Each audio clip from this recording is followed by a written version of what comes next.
It's Saturday night, I'm John Kramer, and tonight SNL scored an easy three-pointer.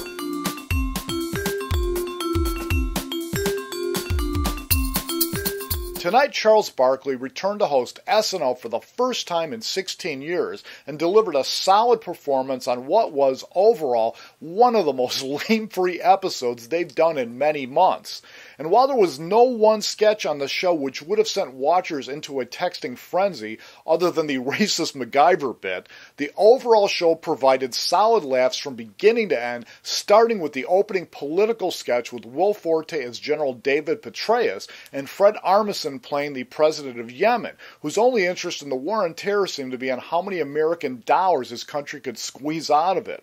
Now, while I liked that sketch, I didn't think it was quite strong enough to open the show, but host Charles Barkley more than made up for that slow start with his confident and easygoing hosting style. You know, I've become used to seeing SNL write cookie-cutter bits for their guest hosts to perform in, you know, the kind of roles where you could cast almost anyone, which oftentimes ignores the host's strengths. But not so with Sir Charles. He was quite funny playing a hapless contestant in the Real Quote sketch, doing a send-off of his TNT job with Andy Samberg as the Make-A-Wish kid, and absolutely brilliant in the golf sketch he did with Jason Sudeikis. And much to my delight, Kristen Wiig was back as the sexy girl, a character whom Charles Barkley seemed to find as alluring as I did funny, and even Kenan Thompson, who I'm not normally especially fond of, had me really laughing out loud during the Scared Straight sketch, a scene in which Barkley and Will Forte both almost lost it as well.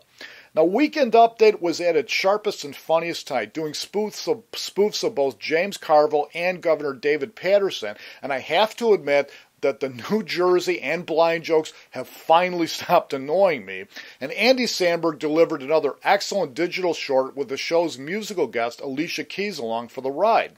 My biggest surprise of the night was not to have seen a sketch having something to do with airport security, other than the nod to full-body imaging they did during the Weekend Update. But overall, it was a really solid show for the start of a new year, and I hope it's not another 16 years before we see Charles Barkley back hosting the show.